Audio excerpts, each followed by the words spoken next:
selamat datang di YouTube channel Bruce Cyber Culture. Hari ini aku Ninda, stafnya Pak Bruce bersama dengan Pak Bruce langsung.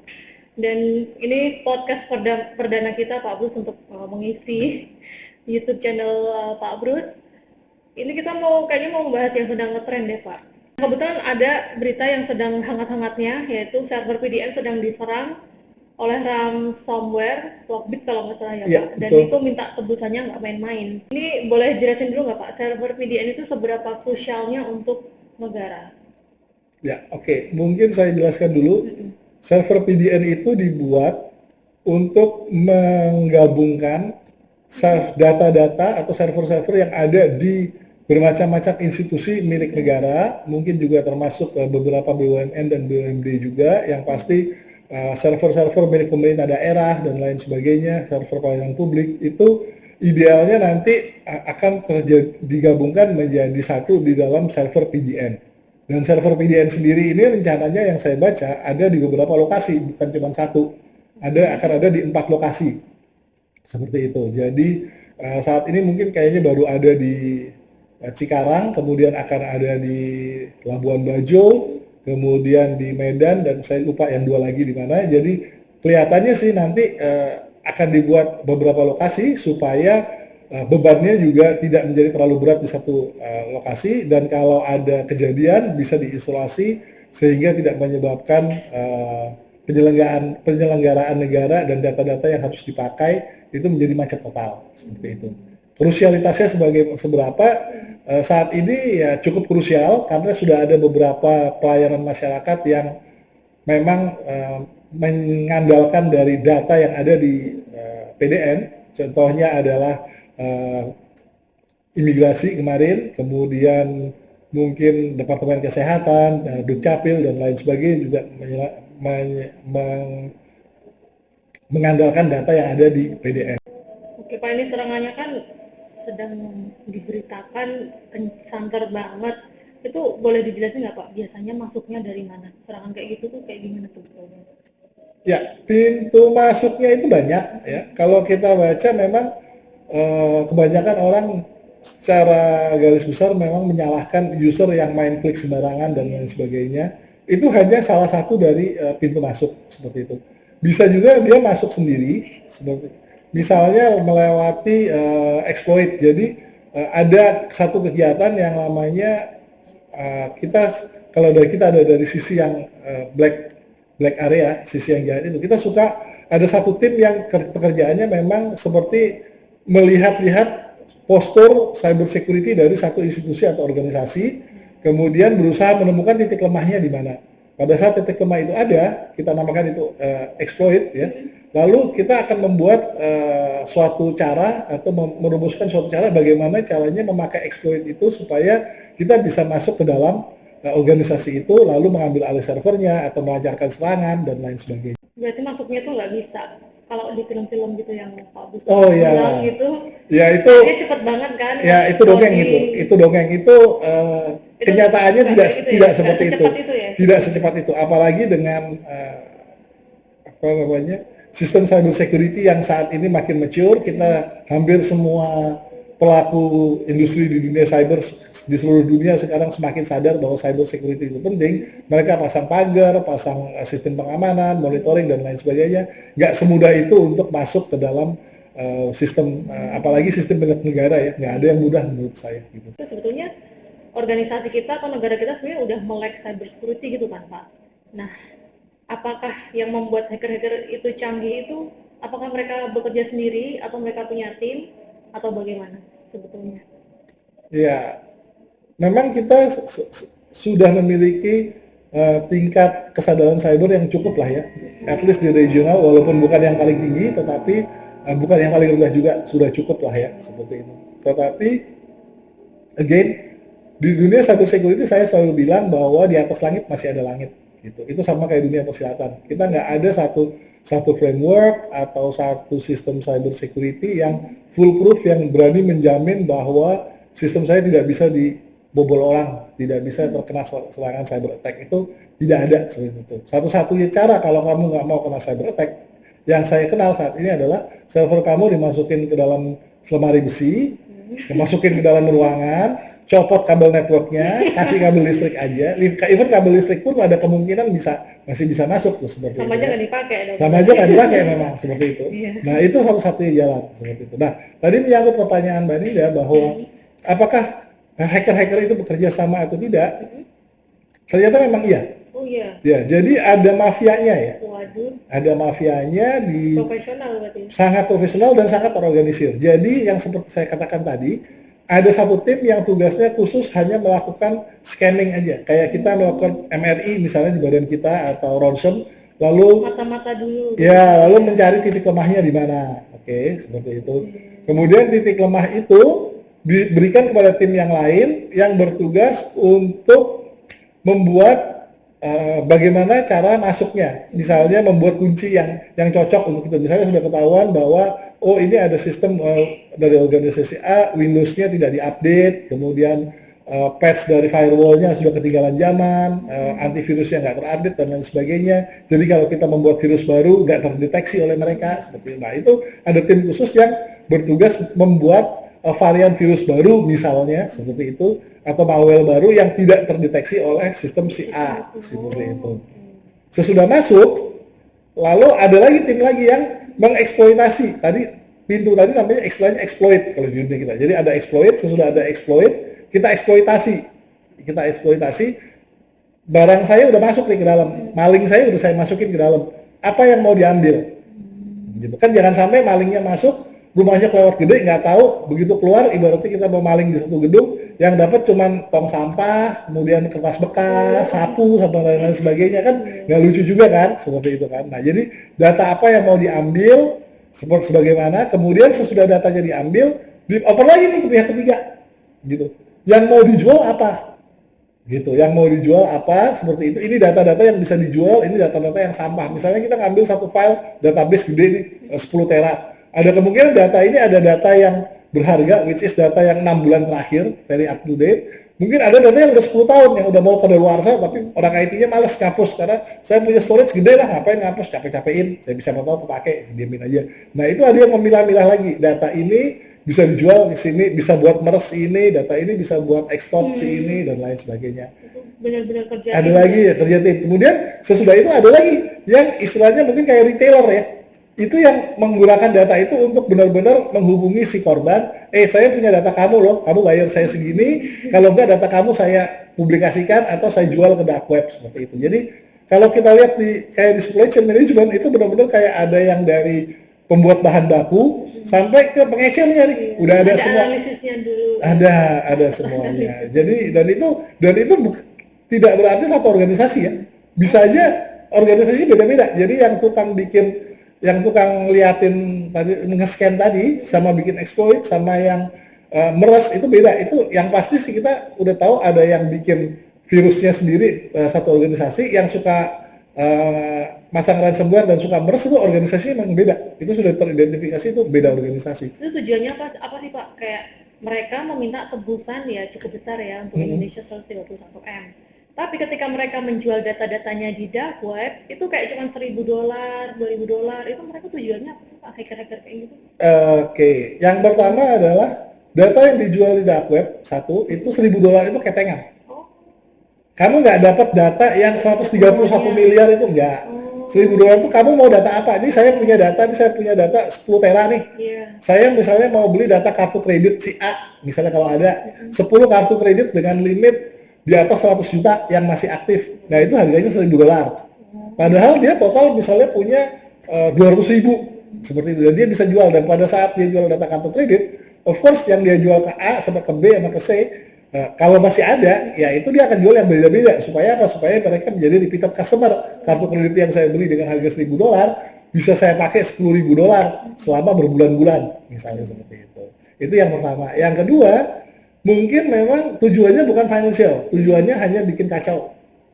Bisa juga. Negara emang benar sih kacau. Ya, bikin kacau, bikin onar, bikin kisruh seperti itu. Atau tujuannya mungkin ada pihak ketiga yang saya ingin mencari data si X, milik si X di institusi A atau B misalnya. Hanya ini yang saya seperti itu. Jadi dia sudah dibayar untuk itu.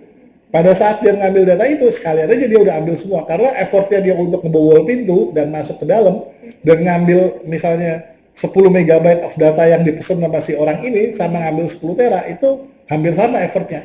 Yang di belakangnya kalau udah masuk, udah tinggal ongkang-ongkang aja, mungkin dia tungguin 12 jam pelan-pelan, dia sedot datanya, lama-lama 10 tera dapat. Syukur-syukur gue dapat tebusan, kalau enggak gue dibayar dia. Kira-kira.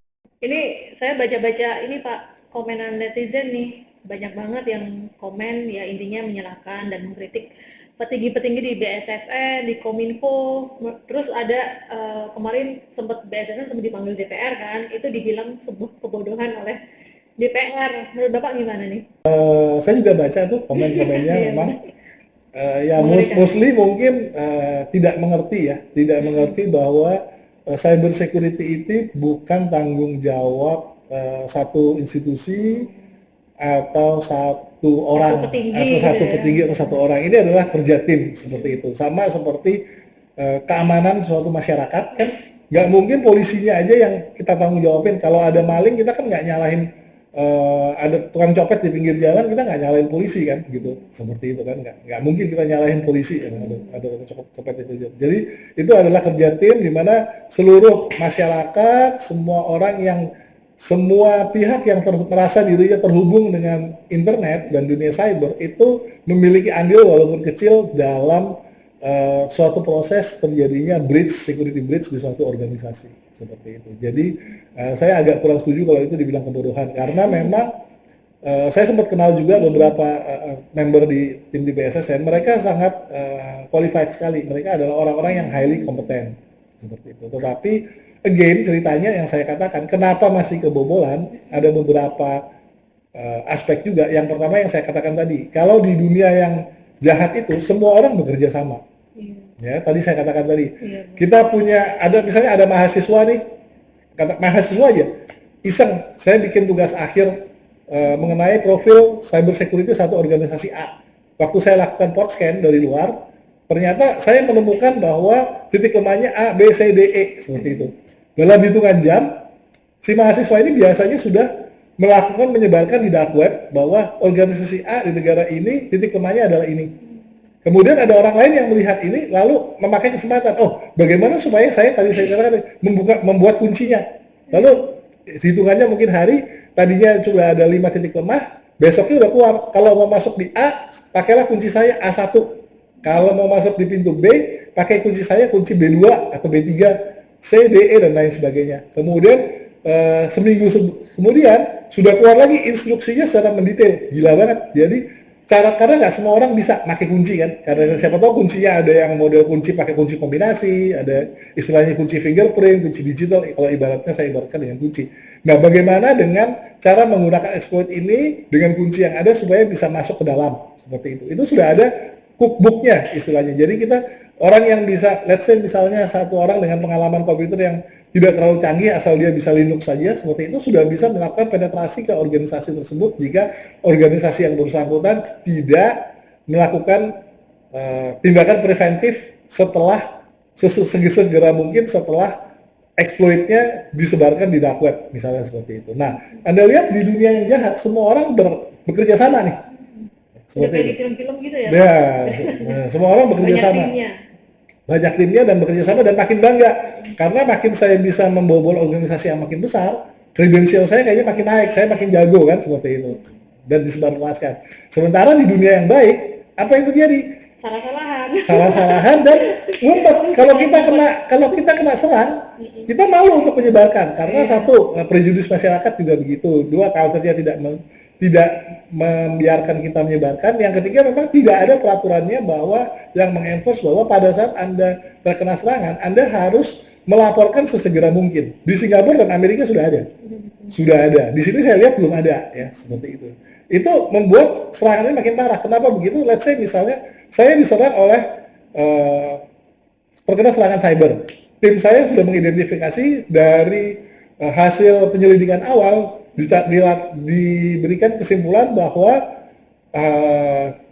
yang menyerang misalnya seperti yang kejadian kemarin adalah varian Lockbit 3.0 dari dengan varian Brain Cipher.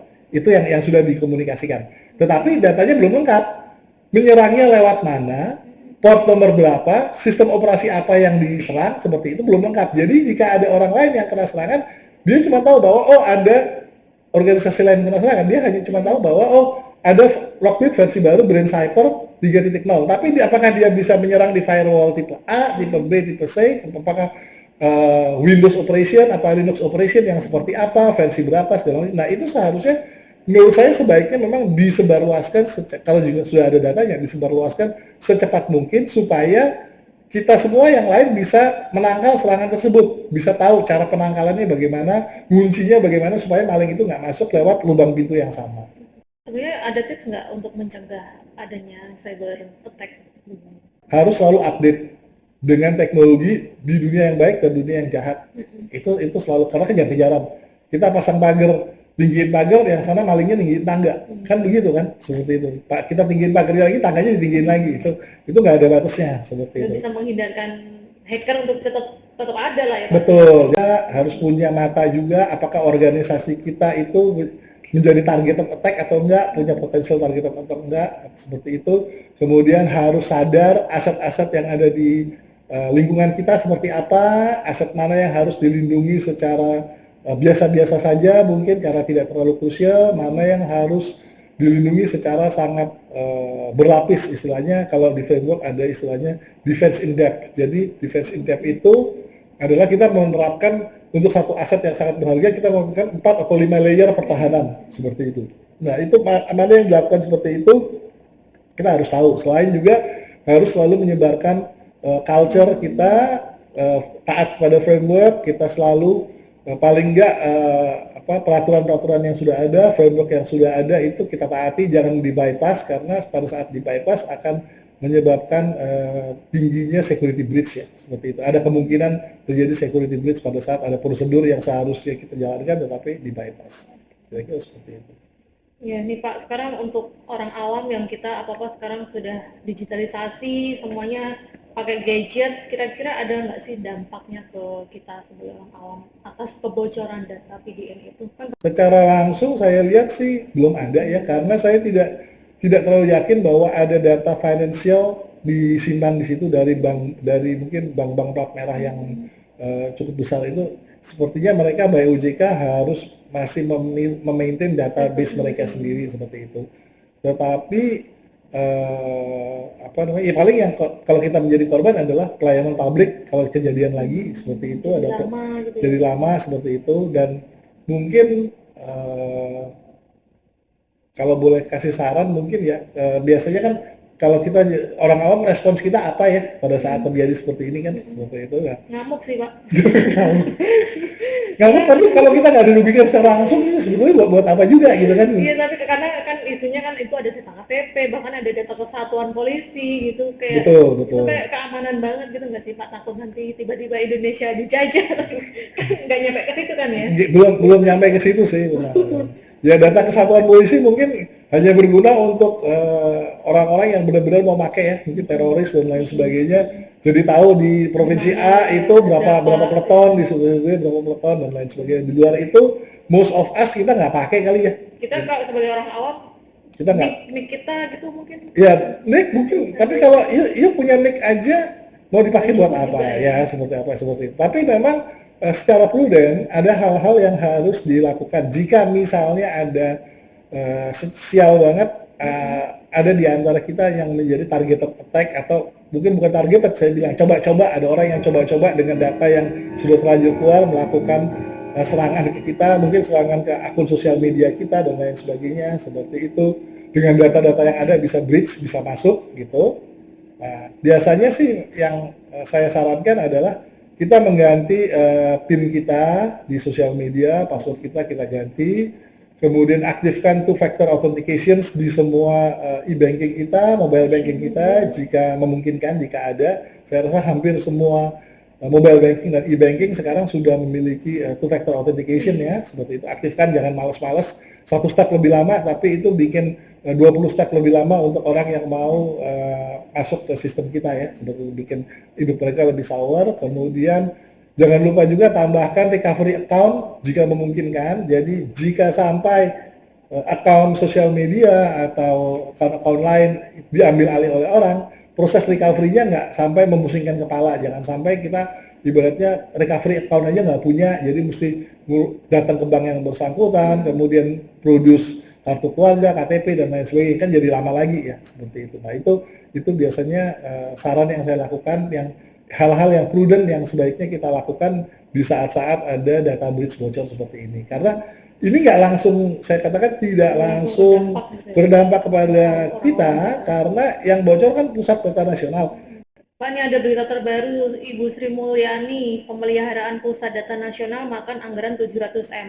Ini menurut Bapak gimana? Mendingan, kan ada ya kayak konsultan-konsultan gitu ya untuk memperkuat cyber security, mendingan digunakan buat itu ya Pak, daripada nanti kalau udah ke-hack gitu ya, makin nambah anggaran lagi. Sebetulnya seberapa mahal sih Pak untuk bikin sistem keamanan di sebuah perusahaan atau sebuah instansi? Memang mahal, tidak murah, tidak murah. Jadi kalau untuk seukuran pusat data nasional, angka 131 miliar yang katanya diminta oleh si tebusan itu sebetulnya jauh lebih kecil daripada apa namanya, apa? ya, jauh lebih kecil daripada biaya yang diperlukan oleh PDN untuk membuat sistem security cyber yang layak untuk ukuran data seperti itulah. Tetapi again yang kita proteksi kan di situ bukan size datanya, tetapi krusialitas datanya dan nama baik bangsa kalau sampai di data itu sampai keluar kan, seperti itu kan. Jadi itu intangible ya menurut saya kan, seperti itu. Dan tadi pertanyaan tadi, apakah sebaiknya menggunakan konsultan cyber security atau tidak?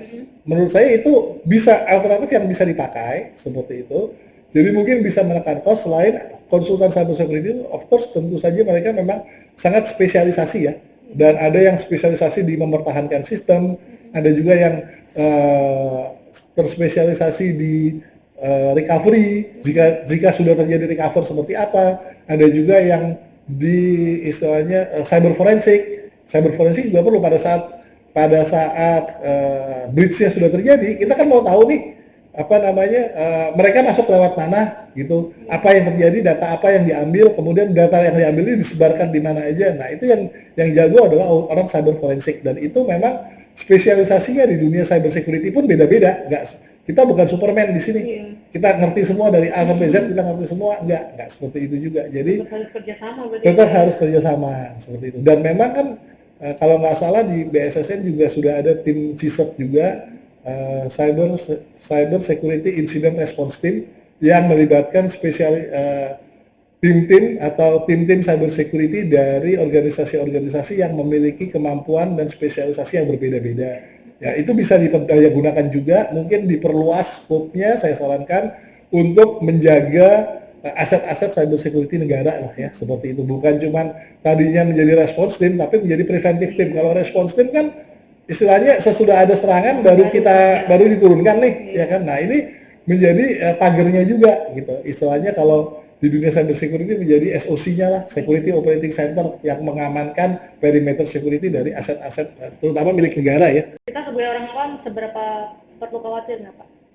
Ya tadi saya katakan, nggak perlu khawatir banget. Menurut saya sih untuk yang seperti ini sih mungkin tidak perlu terlalu khawatir ya, karena datanya saya lihat dari 210 institusi yang saat ini sudah menggunakan pusat data nasional itu, kelihatannya memang tidak terlalu banyak yang langsung bersinggungan dengan kita dan bisa langsung datanya digunakan untuk merugikan kita ya, seperti itu.